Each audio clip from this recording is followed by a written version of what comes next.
नमस्कार स्टूडेंट्स, आज अपने करने जा रहे हैं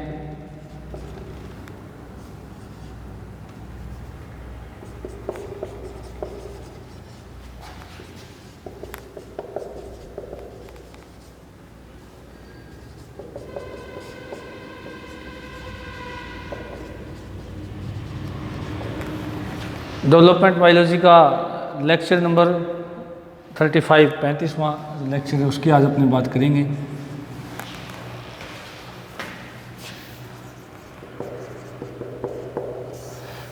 तो देखिएगा, कल अपने जो देखी थी घटना, इसके अंदर या जो कल अपना जो टॉपिक चल रहा था वो था अपना क्या, स्पर्मेटोजेनेसिस।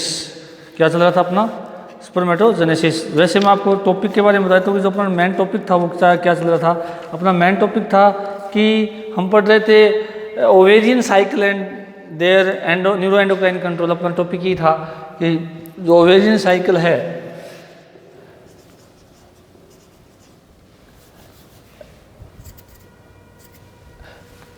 उस ओवेरियन साइकिल के अंदर अपने को ये देखना है कि किस प्रकार से अंडाणु के निर्माण की क्रिया होती है। तो अपने जो टॉपिक है उसको कह सकते हैं oogenesis। क्योंकि हम जो पढ़ रहे थे पहले, हमने देखा था कि जो शुक्राणु है वो कैसे उनका निर्माण होता है, स्पर्मेटोजेनेसिस की क्रिया किस प्रकार से संपन्न होती है। उसके बाद हमने देखा था कि शुक्राणु निर्माण जो है होने के बाद में शुक्राणु की जो संरचना है उसको अपने देख लिया था कल, जो प्रीवियस अपना जो टॉपिक चल रहा था उसके अंदर। आज अपना जो टॉपिक है वो है oogenesis। कौन सा चल रहा है अपना, oogenesis। तो oogenesis की यदि हम बात करें, क्योंकि हमारा जो मेन टॉपिक है वो चल रहा है गैमेटोजेनेसिस, डेवलपमेंट बायोलॉजी में गैमेटोजेनेसिस। तो गैमेटोजेनेसिस के अंदर हमने टेस्टिकुलर साइकिल पढ़ रही थी, अब आज ओवेरियन साइकिल पढ़ रहे हैं। तो ओवेरियन साइकिल के अंदर हम बात कर रहे हैं oogenesis की। तो oogenesis का मतलब क्या है, मादा के अंडाशय में अंडाणु निर्माण की क्रिया क्या कहलाती है, oogenesis कहलाती है। अब देखिएगा, थोड़ा सा मैं यहाँ पर एक हल्का सा एक टॉपिक जो हम पहले पढ़ चुके हैं उसको थोड़ा सा रिवाइज करूँगा। उसके बाद में अपने क्योंकि जो टॉपिक हम पढ़ने जा रहे हैं उससे उस प्रीवियस टॉपिक को अटैच करना ज़रूरी है। देखिएगा स्टूडेंट, हमने बात की थी स्ट्रक्चर ऑफ ओवरी कि ओवरी की संरचना की हमने बात की थी। क्योंकि यहाँ पर दो चीज़ चल रही है कि एक तो हमने गैमेटोजेनेसिस के अंदर स्पर्मेटोजेनेसिस देखा। तो स्पर्मेटोजेनेसिस तो एक ऐसी घटना है जो कि किसी भी मेल के अंदर उसकी प्यूबर्टी स्टेज से लेकर के जीवन भर चलने वाली अवस्था होती है। कौन सी, oogenesis। परंतु स्पर्मेटोजेनेसिस। और अब आज हम बात कर रहे हैं oogenesis की। तो oogenesis एक ऐसी घटना है जो किसी फीमेल के अंदर उसकी एम्ब्रियोनिक स्टेज से ही शुरू हो जाती है। उसके बाद में जब उसका जन्म होता है, जन्म होने के बाद में जैसे उस लड़की के अंदर प्यूबर्टी स्टेज आती है, आने के बाद में जो बने हुए फॉलिकल्स हैं वो केवल अगली अवस्थाओं में जाते हैं। और हर मेंस्ट्रुअल साइकिल के दौरान एक फॉलिकल मैच्योर होता है तथा फीमेल के अंदर जो यूँ कह सकते हैं कि जनन आयु है वो 45 से 50 वर्ष होती है। उसके पश्चात वो गर्भ धारण नहीं कर सकती है। तो ये सारी घटनाएं होती हैं किसके अंदर, फीमेल के अंदर। और फीमेल के अंदर जो oogenesis की घटना है वो अंडाशय में संपन्न हो रही है। तो oogenesis की घटना कैसे संपन्न होती है वो थोड़ा सा अपने आज डिस्कस करते हैं। उसके बाद में oogenesis को अपने पूरा देखते हैं। देखिएगा, ओवरी की संरचना में हमने देखा था कि जर्मिनल एपिथेलियम जो लेयर होती है, कौन सी layer, germinal epithelium.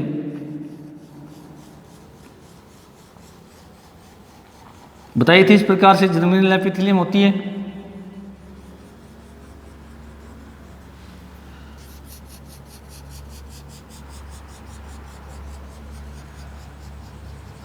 Germinal epithelium जो सेल्स होती हैं इनके अंदर क्या होता है, सबसे पहले समसूत्री विभाजन होता है। क्योंकि oogenesis और स्पर्मेटोजेनेसिस के अंदर एक कॉमन चीज होती है कि दोनों के अंदर 3 स्टेज आती है। पहली कौन सी आती है, मल्टीप्लिकेशन स्टेज।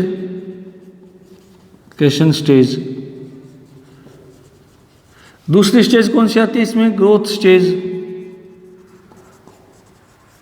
तीसरी स्टेज जो आती है वो है मैच्योरेशन स्टेज। तो ये 3 स्टेज आती हैं, वहाँ हमने स्पर्मेटोजेनेसिस में भी देखा था, यहाँ भी देखा था। अब यहाँ ये तीनों स्टेज जब आती है तो कौन कौन सी घटना घटती है?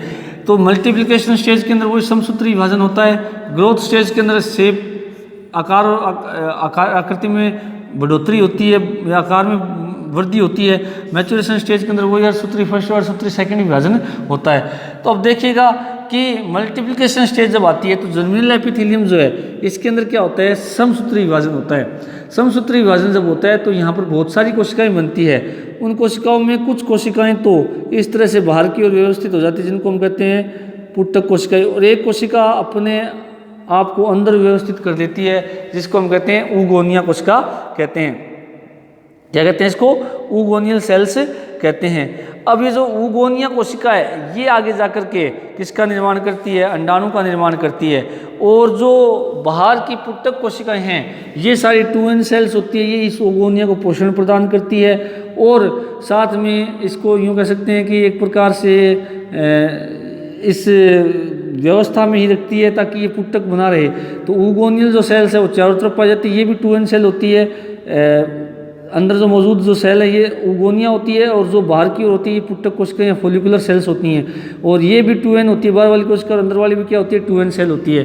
तो पहली अवस्था जो है मल्टीप्लिकेशन स्टेज या जिसको हम कहते हैं गुणन प्रावस्था। तो गुणन प्रावस्था के अंदर जर्मिनल एपिथेलियम में समसूत्री विभाजन होकर इन कोशिकाओं का निर्माण होता है। उसके बाद में अगली अवस्था जब आती है तो पुटक अगली अवस्थाओं में जब जाते हैं तो इन पुटक कोशिकाओं का जो संख्या है उनकी संख्या में बढ़ोतरी होने लगती है। इस प्रकार से संख्या बढ़ेगी। साथ में क्या होता है? जो ऊगोनिया है ये ऊगोनिया जो है अपने आकार को बड़ा कर लेती है। आकार को जब बड़ा करती है तो अब इसको हम कहते हैं प्राइमरी oocyte। क्या कहते हैं इसको? Primary oocyte। और इस अवस्था को हम कहते हैं ग्रोथ स्टेज।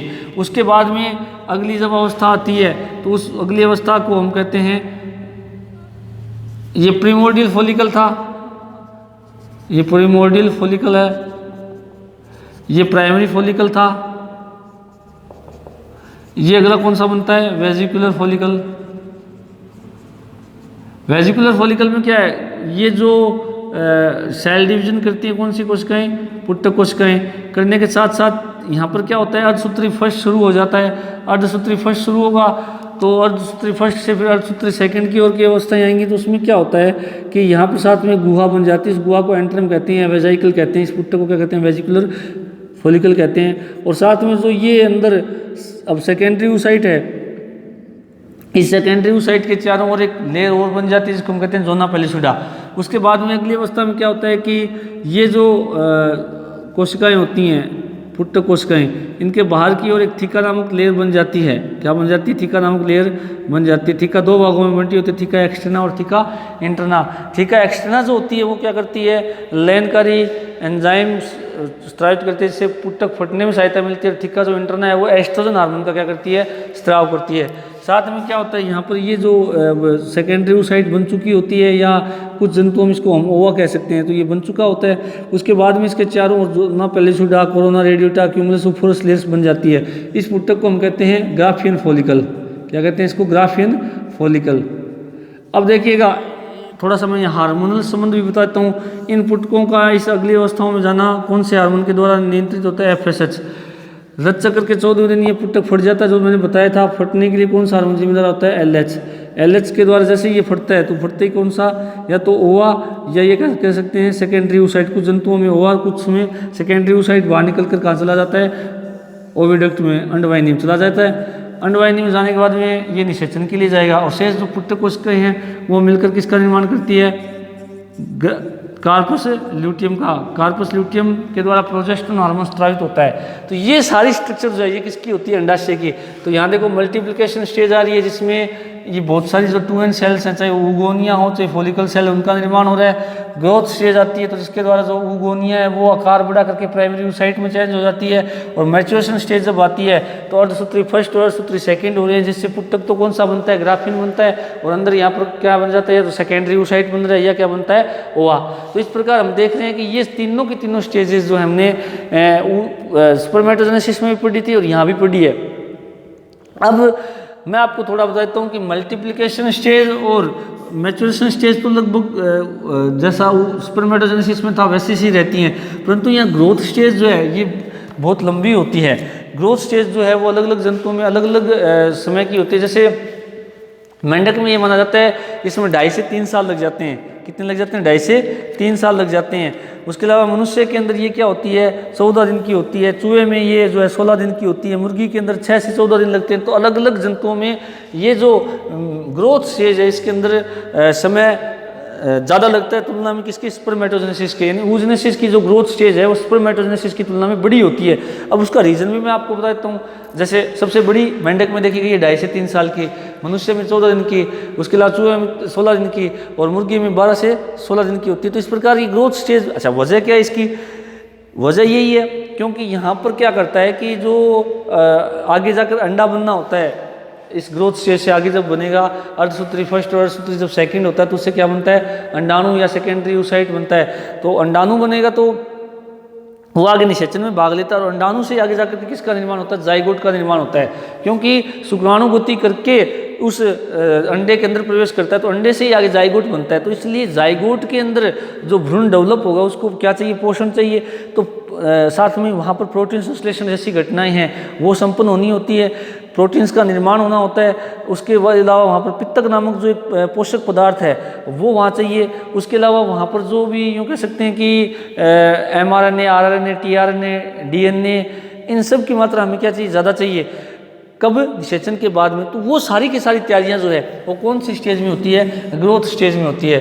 तो यहाँ पर इसको हम 2 भागों में डिवाइड करते हैं, वैसे प्री वेटेलोजेनेसिस स्टेज और वेटेलोजेनेसिस स्टेज। और प्री वेटेलोजेनेसिस स्टेज के अंदर 2 अवस्थाएं होती है, केंद्रकीय पदार्थों में वृद्धि और कोशिकीय द्रव्य पदार्थों में वृद्धि, जिसको अपने आगे डिस्कस करेंगे। तो इसलिए ग्रोथ स्टेज क्या होती है? oogenesis के अंदर लंबी होती है। मैच्योरेशन स्टेज के अंदर वही कि वहाँ पर हमने देखा हालांकि कि एक स्पर्मेटोगोनिया से 4 स्पर्म बन रहे थे, यहाँ पर एक ओगोनिया से एक ही क्या बनता है? ओवा या सेकेंडरी oocyte बनती है। क्यों बनता है अपन इसको आगे डिस्कस करेंगे। तो मैच्योरेशन स्टेज के अंदर हालांकि वहाँ भी अर्धसूत्री फर्स्ट विभाजन हो रहा था, अर्धसूत्री सेकंड विभाजन हो रहा था। यहाँ भी अर्धसूत्री फर्स्ट होगा, अर्धसूत्री क्या होगा? सेकंड होगा, जिससे हैप्लॉइड ओवा का निर्माण यहाँ पर होता है। तो इस प्रकार से मल्टीप्लिकेशन स्टेज के अंदर समसूत्री विभाजन होता है, जिससे संख्या बढ़ेगी कोशिकाओं की, 2n सेल्स की। ग्रोथ स्टेज के अंदर आकार बड़ा होता है, परंतु यहाँ ग्रोथ स्टेज में टाइम अधिक लगता है, जिसका वजह मैंने बता दिया आपको। और मैच्योरेशन स्टेज के अंदर वही अर्धसूत्री सेकंड विभाजन होता है। अब देखिएगा स्टूडेंट कि अब अपने पूरा इसको सबसे पहले बात करेंगे इसको अपने आरेख की सहायता से कि हम देखते हैं कि किस प्रकार से अंडजनन की क्रिया संपन्न होती है, उसके दौरान कौन कौन सी घटनाएं घटती हैं। तो उसको अपने आरेख की सहायता से देखने का प्रयास करते हैं। अब मेरे हिसाब से आपको ये समझ में आ गया कि अंडाशय के अंदर अंडे तो बनते ही बनते हैं, साथ में क्या बनते हैं? पुट्टक भी बनते हैं। तो अंडे और पुट्टक दोनों साथ बनते हैं, क्योंकि अंडा जब पुट्टक के अंदर पाया जाता है और पुट्टक के अंदर जब पाया जाता है तो पुट्टक जो है उसको पोषण प्रदान करते हैं, उसको सुरक्षा करते हैं और साथ में कुछ जैसे हार्मोन्स है वो भी स्रावित करते हैं, जैसे एस्ट्रोजन है, वो भी प्रोजेस्टेरोन है, वो भी किसके द्वारा? पुट्टक सेल्स के द्वारा स्रावित होता है। तो इसलिए इंपॉर्टेंट संरचनाएं हैं पुट्टक। तो मैंने इस डायग्राम का बनाने का मतलब ये है कि यहाँ पर आपको पता लग जाए कि किस प्रकार से अंडा और पुट्टक साथ साथ चलते हैं और ग्राफिन फॉलिकल जो अपने बार बार जिक्र करते हैं वो क्या है।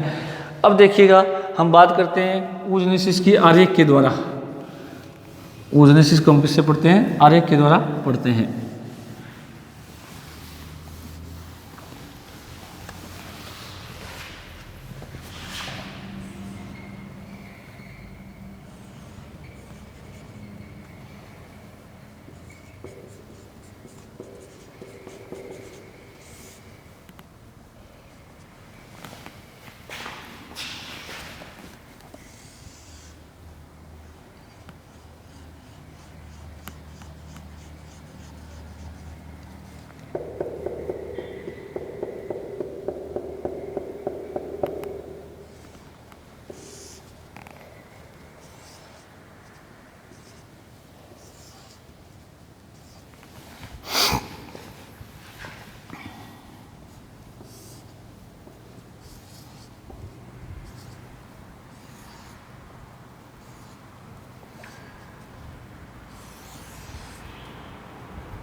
तो ये अपने oogenesis जो है उसका क्या है, आरेख ही है, क्योंकि हमने ओवरी के अंदर तो इसको समझ लिया कि ओवरी के अंदर तो ये किस प्रकार से इसकी घटनाएं संपन्न होती है।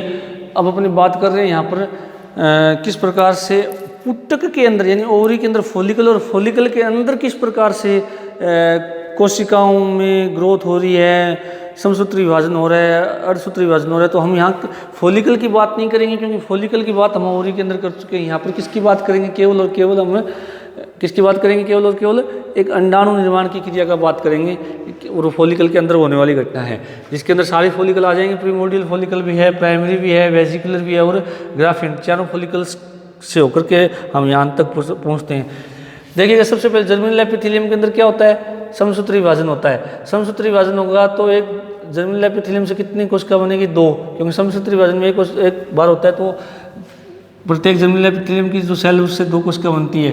फिर इन कोशिकाओं में फिर आगे समसूत्री विभाजन होता है। तो ये सारी बनने वाली जर्मिनल एपिथेलियम और उनसे आगे जो जितनी भी कोशिकाएं बनती हैं उनको हम कहते हैं ऊगोनिया, अंडाणु मात्र कोशिका। अंडाणु मात्र कोशिका चूंकि समसूत्री विभाजन से बनी इसलिए 2n सेल्स होती हैं, सारी क्या होती हैं, डिप्लॉयड या 2n सेल्स होती हैं। और इस अवस्था जिसके अंदर समसूत्री विभाजन हो रहा है इसलिए इसको क्या कहते हैं, गुणन प्रावस्था कहते हैं। अब अगली अवस्था में क्या होता है कि जो बनी हुई ऊगोनिया जो जितनी भी होती है, ऊगोनिया जो है उनके अंदर क्या होता है, आकार में वृद्धि होती है। और आकार में जब वृद्धि होती है तो ये कई गुना अधिक वृद्धि हो जाती है। आकार में वृद्धि की यदि हम बात करें, जैसे मेंढक के अंदर ये 27,000 गुना बड़ी होती है। और इसका जो मेंढक जो होता है उसका प्रारंभ में जो अंडे का आकार 50 में होता है, और जो अब इसका वृद्धि अवस्था आती है तो उसका आकार 1000 में तक हो जाता है। तो इसका मतलब बहुत ज़्यादा वृद्धि होती है इस अवस्था में। और वृद्धि कहाँ हो रही है, या तो केंद्र के पदार्थों में हो रही है या कोशिका द्रव्य पदार्थों में हो रही है। 2 जगह इसके अंदर ये वृद्धि होती है। कैसे होती है इसको अपने आगे डिस्कस करेंगे। और ग्रोथ स्टेज बहुत लंबी होती है, जो कि मैंने बताया मेंढक के अंदर 2 से 2.5 से 3 साल लग जाते हैं, और मनुष्य के अंदर 14 दिन की होती है, चूहे के अंदर 16 दिन की होती है। तो हर जंतु में अलग अलग होती है, परंतु ग्रोथ स्टेज जो है शुक्राणु की ग्रोथ स्टेज की तुलना में लंबी और बड़ी होती है। रीज़न क्या है, क्योंकि इसके अंदर केंद्र के पदार्थ और कोशिका द्रव्य पदार्थों में क्या होता है, वृद्धि होती है। या यूँ कह सकते हैं कि इस घटना को अपने ग्रोथ स्टेज को 2 भागों में बांटा जाता है, प्री विटेलोजेनेसिस और वेटेलोजेनेसिस। प्री विटेलोजेनेसिस जो अवस्था होती है इसके अंदर जो है 2 अवस्थाएं होती हैं, केंद्र के पदार्थों में वृद्धि और कोशिका द्रव्य पदार्थों में वृद्धि। और उसके बाद में कौन सी घटना होती है, विटेलोजेनेसिस होती है। यानी कि इस अवस्था में एक अंडा वो सभी तैयारियां पूरी करता है जो आगे निषेचन के बाद में उसको जिन पदार्थों की आवश्यकता होती है वो सभी पदार्थ इस अवस्था में तैयार कर लिए जाते हैं। अब देखिएगा, तो ग्रोथ स्टेज में आकार बढ़ा हो गया, अब इसको हम कहते हैं प्राइमरी oocyte। अब प्राइमरी oocyte बनना ही क्या ग्रोथ स्टेज है। उसके बाद में प्राइमरी oocyte आकार में वृद्धि करती है। आकार में जैसे प्राइमरी oocyte के अंदर क्या होगा, अर्धसूत्री फर्स्ट विभाजन होता है। अर्धसूत्री फर्स्ट जिसको हम न्यूनकारी विभाजन भी कहते हैं। तो एक डिप्लॉयड सेल से 2 हैप्लॉयड सेल बनती है, एक बड़ी बनती है और एक क्या बनती है, छोटी सेल बनती है। जो बड़ी बनती है उसको हम कहते हैं सेकेंडरी oocyte, और जो छोटी कोशिका बनती है उसको कहते हैं फर्स्ट पोलर बॉडी। क्या कहते हैं, फर्स्ट पोलर बॉडी। अब फर्स्ट पोलर बॉडी जो है इसके अंदर आगे अर्धसूत्री सेकंड विभाजन होगा। कौन सा होता है, अर्धसूत्री सेकंड। अब अर्धसूत्री जब सेकंड होता है तो फर्स्ट पोलर बॉडी से 2 पोलर बॉडी बनती है जिनको हम सेकंड पोलर बॉडी बोलते हैं। और सेकेंडरी oocyte में जब सेकंड में अर्धसूत्री सेकंड होता है तो उससे 2 कोशिका बनती है, एक ओवा बनता है और एक कौन सी बनती है, सेकंड पोलर बॉडी। तो अब देखिएगा स्टूडेंट कि जो मैच्योरेशन स्टेज है oogenesis की, उसके अंदर अंत में जाकर के एक ओवा बनता है और 3 क्या बनती है, पोलर बॉडी बनती है। ओवा जो आगे जाकर के फर्टिलाइजेशन में भाग लेता है, जो पोलर बॉडी ये कुछ समय तक अंडाशय में पड़ी रहती है, उसके बाद में डेड या नष्ट हो जाती है, क्योंकि ये इनका निषेचन से कोई संबंध नहीं होता है। तो इस प्रकार हम कह सकते हैं कि एक oogonia से अंत में कितना ओवा बनता है, एक ही बनता है। और पोलर बॉडी कितनी बनती है, 3। तो स्टूडेंट कई बार पूछा जाता है कि कोशिकाएं कितनी बनती हैं, कोशिकाएं तो 4 बनती हैं, देख सकते हो 1, 2, 3 और 4। और ओवा अगर पूछा जाए तो कितना बनता है, 1। और पोलर बॉडी कितनी बनती है, 3 बनती है। तो ये मैच्योरेशन स्टेज है किसकी, oogenesis की। अब देखिएगा, ये सारी की सारी घटना जो है, ये इसकी कुछ घटना जो है वो जैसे मल्टीप्लिकेशन स्टेज इसकी जो है, ये मुख्यतः जब लड़की अपनी माता के भ्रूण में होती है तो पूरी हो चुकी होती है। उसके बाद में 12 से 13 वर्ष की जब आयु होती है तो उसके अंदर FSH हार्मोन जैसे बनता है। तो रज चक्र जब प्रारंभ होता है तो उसके अंदर ग्रोथ स्टेज और परिपक्व अवस्था क्या हो जाती है, प्रारंभ हो जाती है। और आगे जाकर के रज चक्र के 28वें दिन जाकर के किसका निर्माण हो जाता है, अंडे का निर्माण हो जाता है। और वो अंडा आगे निषेचन में भाग लेता है या नहीं लेता, वो आगे की प्रक्रिया है जो आप अपने सेशन के अंदर आगे पढ़ेंगे। तो आज अपना ये टॉपिक यहीं समाप्त होता है जो है oogenesis। कल अपने oogenesis को पूरा देखेंगे डिटेल के अंदर, खासकर इसकी ग्रोथ स्टेज को कि इस ग्रोथ स्टेज के अंदर कौन कौन सी घटनाएं संपन्न होती है। Thank you.